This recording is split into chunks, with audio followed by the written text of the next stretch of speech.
Hey everybody, Tim and Julie here for the third and final Lego Batman movie. So this came out in 2017. So technically it came out between what is it? DC Heroes United and Family Matters, but as you can tell, like those two are connected, whereas this is its own movie. Yes, it was. This is actually a sequel to the 2013 to or something, whatever, the Lego movie. Like that's what it was called. It was the Lego movie where Batman was kind of a cameo appearance character, and the same voice actor plays him in this movie as well. So this is actually more of a spin-off of that than connected. So even though they're both Lego, they're both Batman, it is two different movies. Like I said, like DC gets so confusing so quickly. So being its own Lego Batman movie, what'd you think? It was definitely different. Mm-hmm. You could tell. Like I told you, it sounded like we were watching a musical. Yep, and that's how actually the Lego movie is very, very like musical oriented. Mm-hmm. But as it went on, yeah, it got better. And I liked the ending with Robin's song, family song. Oh yeah, yeah. You know, friends are family. Mm-hmm. Which best friends are family. Yeah. So yeah, it got better. And, you know, him getting all of them together to fight. Oh You know, yeah. Yep. You know, Which it almost becomes like the Suicide Squad almost because they're all the villains and everything. Mm-hmm. Yep. Yeah, it was interesting there in the middle, and then when Batman decided, you know, hey, yeah, Batwoman or Batgirl and Robin and Alfred, he got them all together to fight as a family fighting. Yeah, it was good. And then when he was going to be go away from them, and he headed up to the sky, and all of a sudden, boom, he was back on rejected. Rejected. He was back, and Batwoman, Batgirl, caught him. Yeah, like, you're not leaving us. Right. So this movie does take a lot of liberties with the Batman lore. For one, Dick Grayson comes from an orphanage, and he looks remarkably like Carrie Kelly. Yes, I noticed that. Like, he is Dick Grayson and stuff like that, which probably one of my favorite lines. So this is mediocre kind of for kids, right there in that like PG range.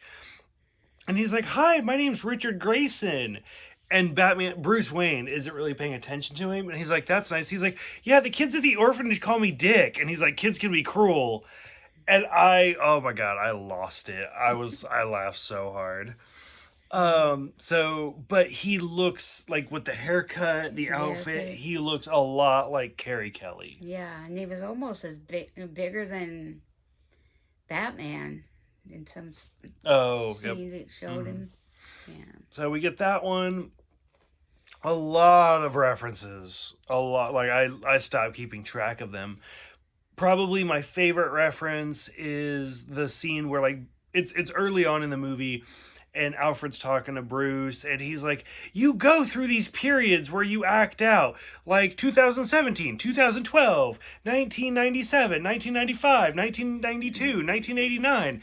And it's all of it. Those are all the years the movies came out. And every time he says it, it's a poster of the movie. And then he's like, and then that weird phase in 1966.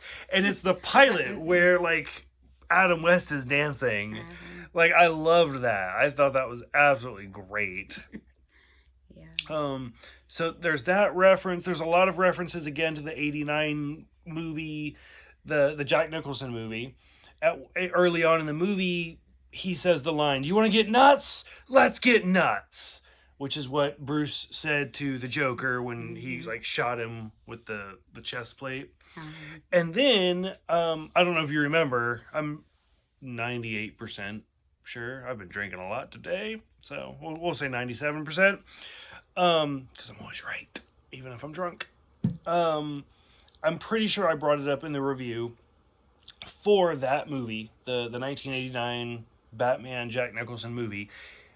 Billy D. Williams plays Harvey Dent in that movie, and then you never see him again because he never shows up in the second one. They rewrote his character into the Christopher Walken character, and then in Batman Forever, it's Tommy Lee Jones. So when Billy D. Williams took the role of Harvey Dent, it was under the contract like that I will play Two-Face at some point. And when Batman Forever came out, they actually had to buy out his contract. So even though it's Tommy Lee Jones, and people are always like, I don't understand why movies are so expensive. This is why, ladies and gentlemen, because even though Billy D. Williams was not in Batman Forever, he still got paid for being in it because they had agreed to it. So you always have to be careful for what you agree to. But I mean, Billy D. Williams got paid for a movie he wasn't even in, so I mean, kudos to that guy. But that was 1989, I think, when that movie came out. This is 2017, so 30 years later, Two-Face in this is voiced by Billy D. Williams. So it took a long time, but he finally got to play his Two-Face character. We get the shark repellent makes its appearance once again from Batman movie 1966. The shark repellent bat spray shows up in this movie again. Batgirl, like I love how Batgirl is Barbara and it's Jim Gordon's daughter. I absolutely love that. The fact that she's the new commissioner is kind of odd. And then she becomes Batgirl. Like I said, they kind of played with the Batman lore a little bit. But it was interesting. I was fine with it. One of my favorite lines again is when Dick realizes he's adopted. And he's like, wait, you live in Bruce Wayne's basement? No, Bruce Wayne lives in my attic. Fucking loved it. Like, there are so many great lines. This movie did come under a lot of controversy when it came out in 2017 because Robin kept talking about, well, Bruce Wayne is his dad and Batman is his dad because he doesn't realize they're the same person, and he keeps talking about how he has two dads. Right. And I don't even know all the organization names because I don't care, but like the anti-gay activist people, I don't know. Just came out of the woodwork attacking this movie, saying it was inappropriate and kids shouldn't watch it because it's supporting gay rights and gay marriage and stuff like that, just because Dick Grayson couldn't tell the difference between Bruce Wayne and Batman. Like, this movie came under all sorts of controversy when it came out. We do see Superman and the Phantom Zone. A lot of villains. There's Voldemort, which is funny because the actor who plays Voldemort in the movies is the voice of Alfred. But he doesn't play Voldemort in this. But we see Voldemort, we see Gremlins, we see Sauron from Lord of the Rings, the British robots, which are the Daleks from Doctor Who. We see all sorts of villains. Yeah, because when the Joker was going down the list, I mean, he was telling everybody this one's there and all this, and there must have been close to 25 different. The Wicked Witch. Yeah, and all these, and some of them, are they real or is he just making them up? Yeah. I mean, I caught Godzilla, I caught King Kong. Like, I think there was Creature from the Black Lagoon. There was like all sorts of villains in there that we could spend an hour just picking apart like who's in there and who's not. But overall, to be honest with you, like I liked this movie. I think it was a lot of fun. It was really enjoyable. I actually think I liked the other ones more. Like the Heroes United and Family Matters. Yes. I actually think I like those two more than this one. Yeah. I just thought the story flowed better. This one, yeah, because To me, it just didn't seem like a Batman type movie. Okay. Like I said, it was more like a musical. Mm-hmm. Yeah, they did have occasional fight with, villains, but it wasn't like the typical Batman Mm-hmm. ones that we've seen. But Okay. it was good. Yeah. And then I gotta give a special shout out. Like again, they're them messing with the lore and everything. Robin does not get his name from the circus. He gets his name from stealing Batman's Reggae Man, like Jamaican outfit. Mm-hmm. Like there were so many things where I was like, what is even happening right now? Mm-hmm. The opening scene where he's just naming off villains. I started to keep track of them and I couldn't because there's a lot of them were from the '60s where he did bring up King Tut and he Mm-hmm. brought up Egghead, the Vincent Price villain. Right. Like he brings up a lot of characters. So Mm-hmm. he brings up Condiment King, who you have not seen yet. Condiment King makes his debut in the animated series. And then he brings up Kite Man, who is also in the Harley Quinn series. Like he brings up a lot. Like they bring up everybody. Mm-hmm. Like I mean, even me as a huge Batman fan, I was overwhelmed by how many people they brought up. So, but I don't know, it kind of worked, and it was also overwhelming. So Yeah. you got to kind of know that correct limit. For you, if they were to make another Lego movie, would you want another? Would you want a sequel to this, or would you want a third one in the other movies? Does that make sense? Yeah. Okay. Maybe a third one in the first two of the first two we did. Okay.